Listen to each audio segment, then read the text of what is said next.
Purbaya sekarang populer banget, Purbaya itu. Selama Purbaya bisa senyum, tenang aja, nggak usah khawatir itu.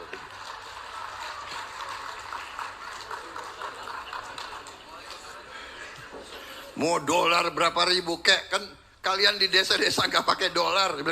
Yang pusing yang itu, yang suka keluar negeri. Ayo, siapa ini? Mbak Titi ini pusing ini.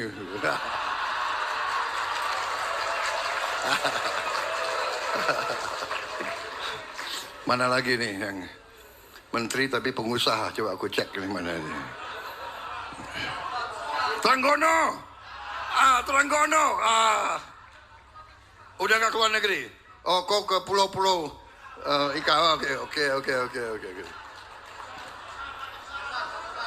Rosan, tapi enggak, dia udah botak, nggak apa-apa, lo duduk aja dulu. Anin lo pusing boleh, lo pengusaha lo, Kadin. Percaya ekonomi kita kuat, fundamental kita kuat. Orang mau ngomong apa, ya mau apa, Indonesia kuat. Percaya kepada kekuatan kita. Percaya kepada rakyat kita. Semua pemimpin harus bekerja untuk rakyat.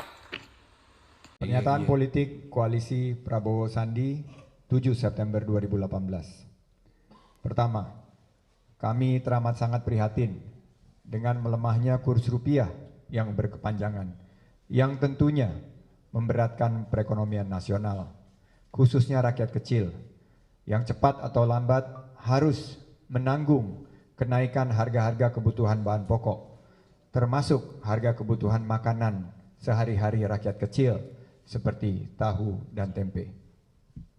Kedua, melemahnya kurs rupiah yang berkepanjangan itu karena lemahnya fundamental ekonomi kita, yaitu pertama, defisit neraca perdagangan dan defisit transaksi berjalan atau current account deficit. Melemahnya fundamental ekonomi ini tidak terlepas dari hemat kami bahwa selama ini terjadi sesuatu kekeliruan dalam orientasi dan strategi pembangunan ekonomi.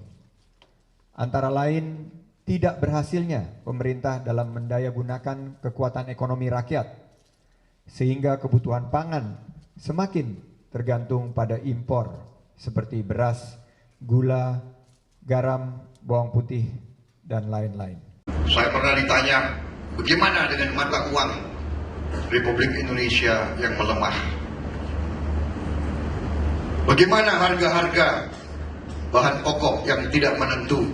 Saudara-saudara, saya sudah katakan berkali-kali bahwa kekayaan Indonesia tidak tinggal di Indonesia.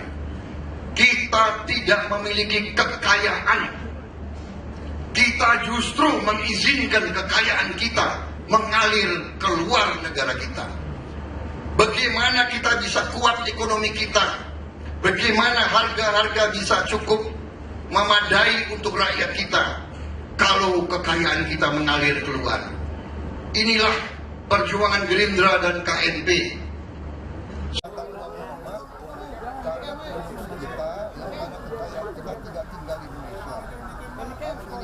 Pak, rupiah sudah 18.000, Pak. Ya ini yang saya bicara ini, ya.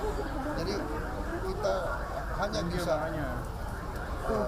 mata uang kita kuat kalau ekonomi kita kuat, kalau kekayaan kita tetap tinggal di Indonesia. Angkanya apa, Pak, kalau Bapak jadi presiden, Pak? Resepnya apa, Pak, nanti kalau Bapak jadi presiden? Resepnya adalah ya harus taat kepada Undang-Undang Dasar kita. Pak, Jadi ibu-ibu mengelola negara ekonominya itu sama dengan mengelola rumah tangga. Kalau yang tiap bulan ibu-ibu, emak-emak ini menerima uang lebih daripada yang emak-emak keluarkan, berarti rumah tangga emak-emak, rumah tangga ibu-ibu itu dikatakan sehat, sama dengan negara. Kalau yang dikeluarkan oleh negara itu yang dikeluarkan oleh negara lebih sedikit dari yang diterima oleh negara, ekonomi negara itu kuat, artinya rupiah menguat.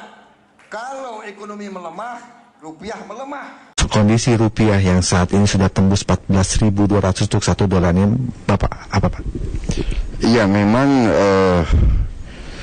saya sebetulnya melihat ini sebagai bukti ya bahwa kita harus benahi sistem ekonomi kita secara keseluruhan. Jadi kita harus memperkuat produksi kita.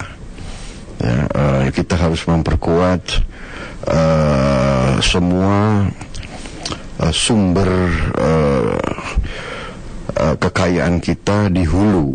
Ya, produksi di hulu harus di tangan orang Indonesia.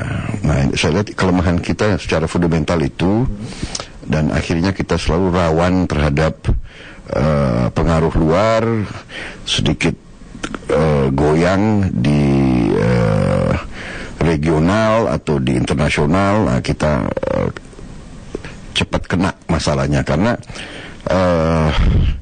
fundamental kekuatan kita sebetulnya tidak kuat karena terlalu banyak kita membiarkan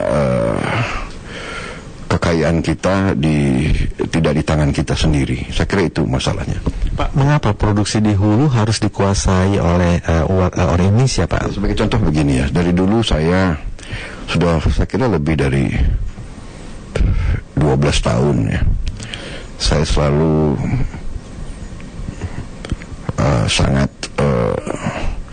sangat aktif, sangat keras saya bicara swasembada pangan, ya kan? Dan elit kita tidak pernah menghiraukan. Banyak penguasa juga ya ikut-ikut ngomong tapi tidak benar-benar melaksanakan. Jadi sebagai